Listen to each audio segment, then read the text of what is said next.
talk about some different things. Now we've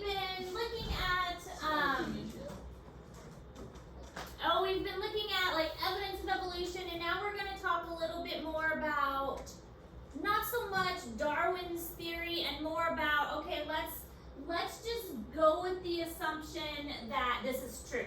Okay, so let's go with the assumption that this is true, whether it is or not, and let's look at some of the evidence, let's move away from the evidence and look at some other factors contributing to that. So one of the things, and this was actually in your evolution gizmo that you were doing, which is due today, and just a reminder, everything due today, the extra credit, evolution gizmo, evolution essay, anything else that needs to be turned in, everything's due today by 4 o'clock. Everything turned in. So, there's something called directional selection. So when you have a population of variable things, the variable things usually make what's called a bell curve. This is what a bell curve looks like, where you have a lot of average individuals and then you have some extremes. So think of we kind of looked at this when we talked about genetics and how some organisms are very tall, like some humans are really tall, some of them are really short, but most of them are kind of in the middle. Now, in evolution, if we're talking about directional selection, then that would be the whole graph shifts one way or the other. So evolution would favor, in this case, the beak to be very big. So if we're looking at beak size, a beak that is short, a beak that is big, or beaks that are average size. So the average size would obviously be in the middle. If we're doing directional selection, the whole graph would shift one way, and that would be the beak being big. So all of the birds that have short beaks would basically die. And all of the beaks that are long would be selected for, and so the entire graph shifts one direction. And that is what is called directional selection, when the whole graph shifts. Now there's also something called stabilizing selection. With stabilizing selection, the average individual is selected for. So this means that whatever is in the middle is best. So if we're going with bird beak size again, then the average beak, the middle beak, is the best. And so the long and the short are the ones that die off. And the one that's in the middle does the best. So this means that our graph kind of starts to grow in the center. And all of the birds that do the best are the ones in the middle with the average beak. So it's kind of like the graph gets pinched in and grows taller in the center. And this is called stabilizing selection, because it stabilizes in the center and starts to grow taller in the center. Stabilizing selection.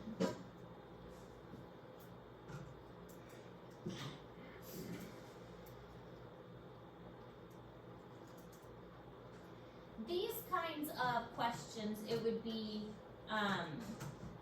possible to have a picture of a graph like this and ask what kind of selection is taking place.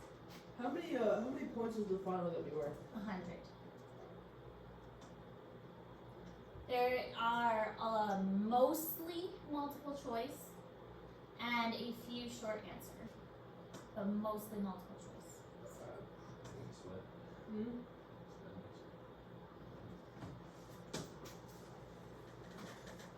I was talking to the person I tutor in Boonville who's taking college biology, and he is also taking a comprehensive final. He does not get a study guide. He does not get a note card. And he doesn't get any kind of review. I feel bad for him. Why? Because his teacher sucks. Pretty much. His teacher also is starting to put things on the final that they never went over in class. Oh, that's fun. I just love when teachers do that, man. It just Makes you appreciate me more, doesn't it? Yeah.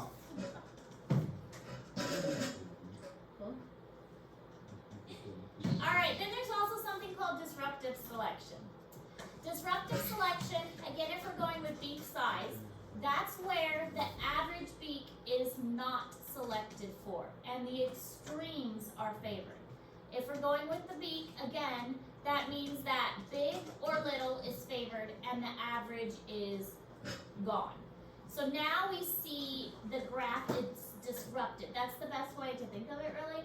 So now we see like a dip in the middle of the graph, where all of the average beaks go away, and we see a lot of short or a lot of little, or short or long beaks.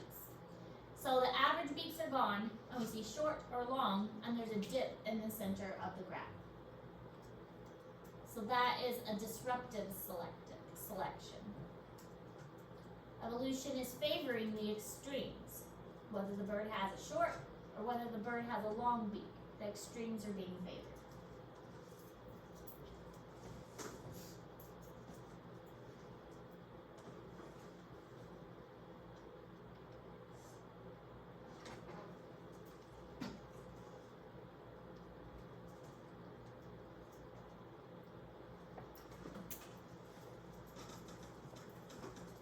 What'd you get on your civics exam? 67. No, you did not. Bryce, what'd you get? Ooh, I got a 91. I have no clue about anything when it comes to government. I love you didn't know anything about senators or House of Representatives. I just guessed. I don't really care. Alright, then there's something called genetic drift. Genetic drift is any change in allelic frequencies that is due to random chance. So when the genetics change within a population, this is called the genetic drift. So we start off with a certain amount of something in a population, and that changes over time. This I think is kind of a funny example. We've got a certain population here, and then the bugs get splattered. And then now we have a different population because we don't have as many blue ones to reproduce because some of the blue ones got splat. Then we have red ones to reproduce. And then more red ones in the population, so they're able to reproduce their offspring more, and that is why that is able to happen. So the population is changed and genetic drift has happened. Now, it doesn't necessarily mean the animals have drifted out of the population. It just means something has caused the genes to change. And maybe that is that they have left and gone somewhere else, or maybe it is that they have just died because they were selected against. There's a lot of variables that could take place. But genetic drift is usually in a small population because they're affected more. Within a small population, it doesn't take much for the alleles to be affected.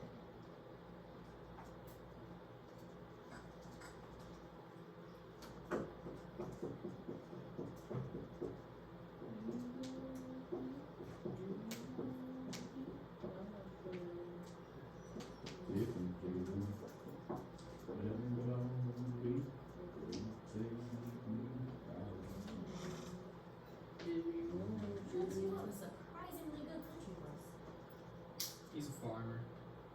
That doesn't necessarily mean Oh, it means a lot. it's a surprisingly good country. Did you remember Miss Boynton? She loved your voice. The other one, I did not expect Cole when he got up to speak at NHS.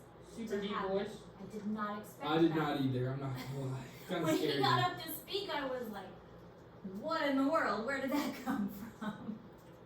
Yeah. Needs to like read audiobooks or something. Alright, so some of the original population goes off and starts a new population of their own. This can cause a change in genetic frequencies. So if you have a little subgroup from that original population, goes off and starts its own group, then it's limiting what genetics it pulled from. So here's our original group. It has quite a variety.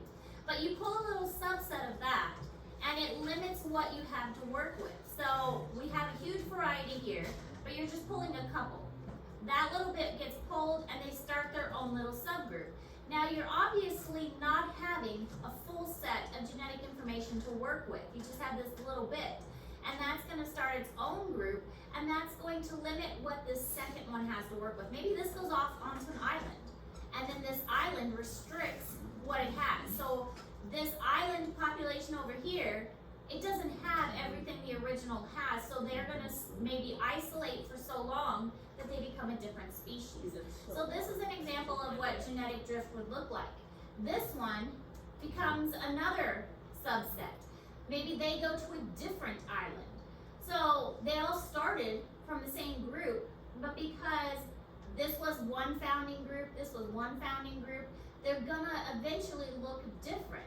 This goes to one island, this goes to another island. Over time, they can become different species because their genetic information has drifted differently. So the descendants will only display the characteristics of the limited parent genetics. They've only got a little bit to pull from, they've only got a little bit to pull from. So their descendants only have the limited information that they got from their parents. Yes, originally the population was bigger, but they only have what they got from their parents, which was restricted because the parents were restricted themselves. That makes their information limited because they don't have the whole original population. So you can see how if they went to an island, they were isolated, there was no more genes mixing in, it could eventually lead to new population forming, a new species forming overall.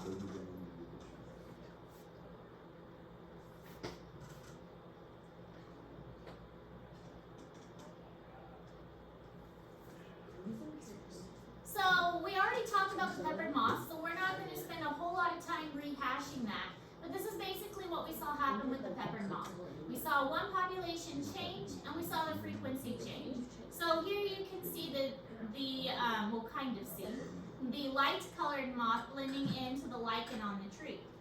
Then we have our dark-colored moth. So if you were a bird, it'd be very easy to eat the dark-colored one. The dark-colored one just doesn't camouflage very well. A bird will land on that tree, eat the dark-colored moth, fly away. But then over time, the trees lost their lichen, and the trees became dark when colored with soot. So then the light-colored moths stood out more. So now a bird will see this one very easily, and there's a dark-colored one over here. You can't see the dark-colored one anymore. It's camouflaging better. So now this one is going to be eaten more. This created a change in the gene pool. The species is the same. The moth species didn't change, but we did see genetic drift happening. This is a type of evolution. It's still the same species, but what we're seeing is a change over time.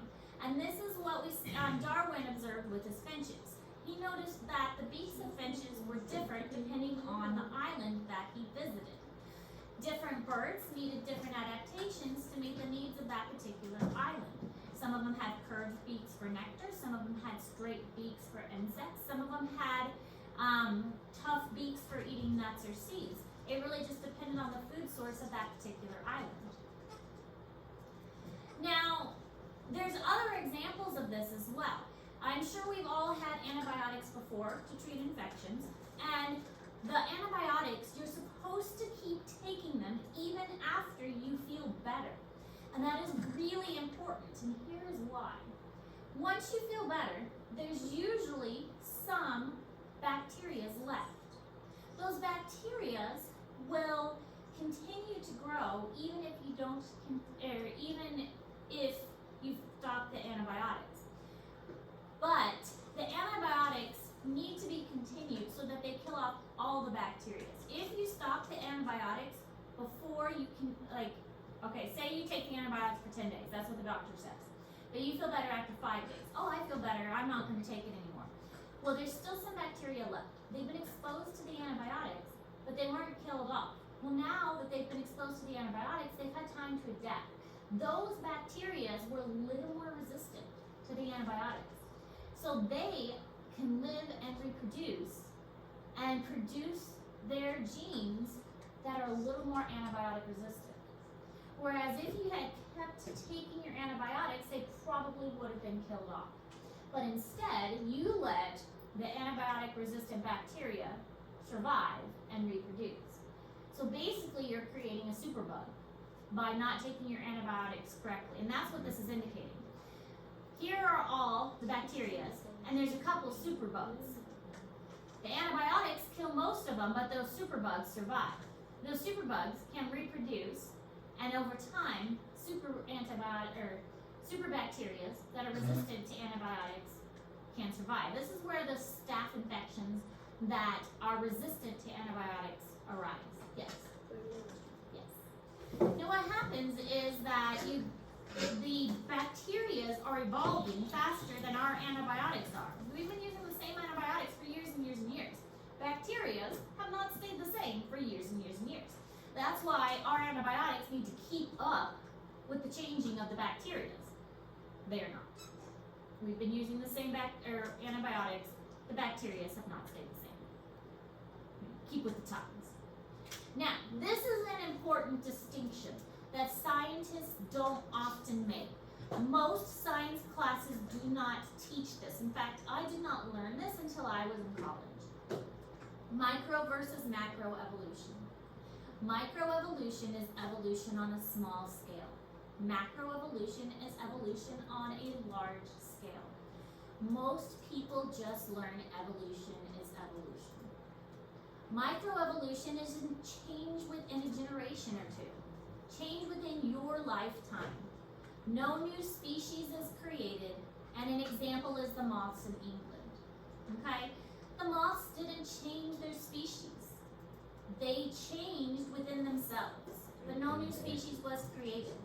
It was evolution on a small scale, microevolution. Now, macroevolution is the one that the real controversy is mostly surrounding. That's the creation of a new species. That's the one that takes thousands and thousands of years. That's the one that most people have a problem with. It's just most science classes don't make that distinction.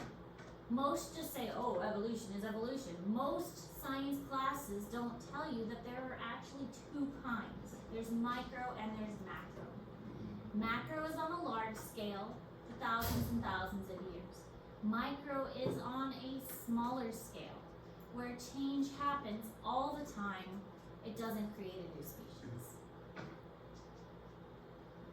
There will be a question about this on the test. On your final. So make sure you know the difference.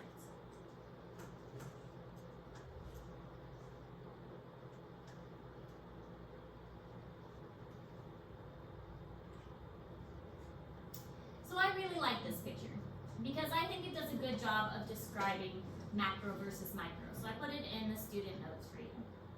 Macroevolution. You go from a single-celled creature to a human. That's macro. Thousands of years, lots of changes, big changes. Is that what macro? Yeah. Big changes. Microevolution. You got different kinds of dogs, and they came from wolves, and like they're all related, they're canines, they're all within the same classification. That's microevolution. I mean, we know that you can breed like a wolf with a dog and get like a crossbreed of a wolf and a dog. We know that you can breed different species of dogs and get like these mutt variations. That's microevolution. So that's the difference between the two. So what is a species? A species is a group of similar organisms that can breed and produce fertile offspring. So we cover this a lot in zoology. What is a species? It can breed and produce fertile offspring. So if you have two things that can get together and make a baby, and that baby can make other babies, then that's a species. You have two dogs, and those two dogs can breed and produce other dogs, and that dog can produce other dogs, then that's a species. If you have a donkey and a mule, I think we talked about this before. A donkey and a mule can't breed. Mules are sterile. You have a donkey and a horse, they can make a mule, but that's the only way you can make a mule, because a donkey and a horse are two different species. Now, speciation is the formation of a new species, and this is going to take place over time. The key here is time. It Can all a German takes Shepherd time. and a Husky have a dog? Mhm. Have some offspring. Mhm. I've never seen one of those. Technically, a Chihuahua and a Great Dane could have dogs. That'd The be same a lot species. Wouldn't that be wild? It's just the mechanics of it. Their genetics would work, but the mechanics of it probably wouldn't work. That'd be an insane combo. Wouldn't it? A Great Dane. The what? mechanics of it wouldn't Chihuahua. work, but the Oh, it's a thing. I mean, maybe like if the mother was a Maybe our- Great Dane Maybe yours and the Chihuahua. father was a Chihuahua, maybe then. And freaking what's his name? Carlos. What? Wouldn't that be weird? What's the Chihuahua's name? Carlos. I don't have a Chihuahua. No, you have a wiener I was dog. gonna say it. I don't think Aiden has it.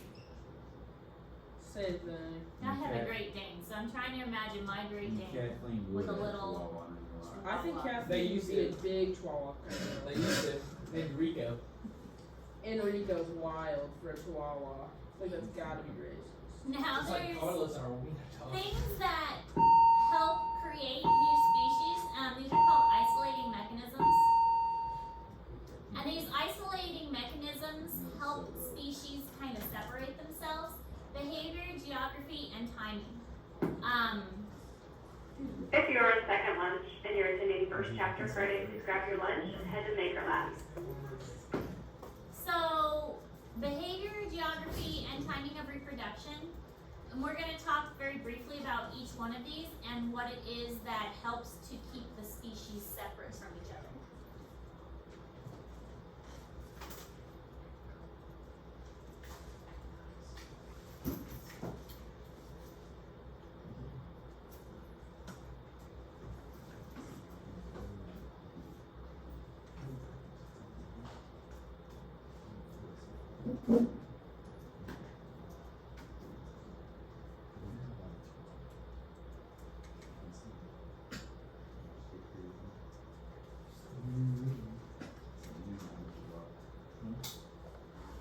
So behavior is the difference in courtship or reproductive behaviors.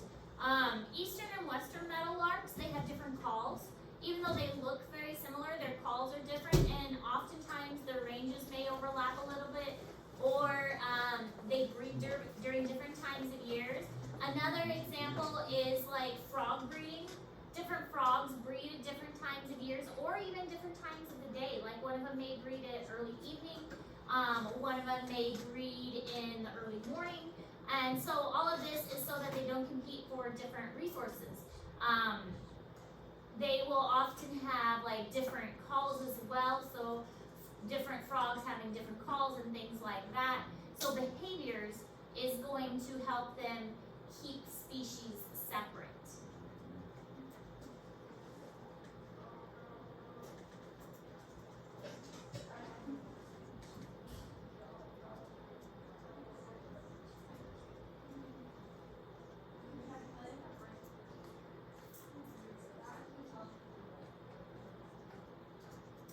Geographic isolation is physically separating them.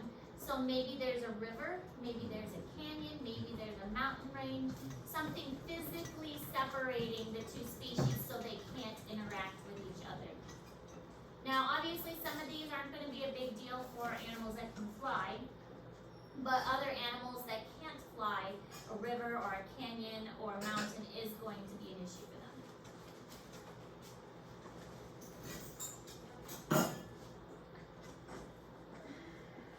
Same what we're gonna do. Just work that over there.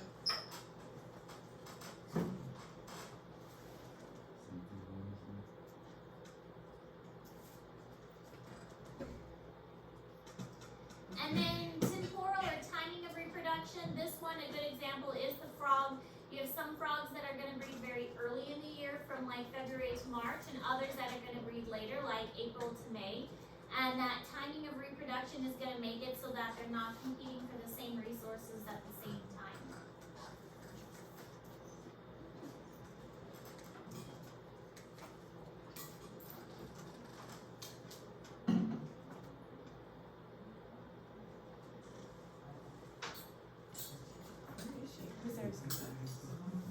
I got, so I actually lost the other one, but then I found out that I only had one fill out through my prescription thing, like, it takes at least 6 hours to get it.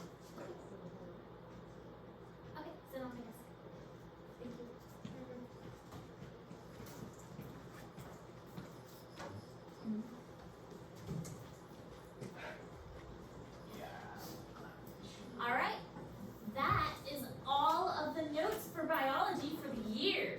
Let's bet you go. guys are really upset about that. Yeah, what are So you make doing? sure that you have all of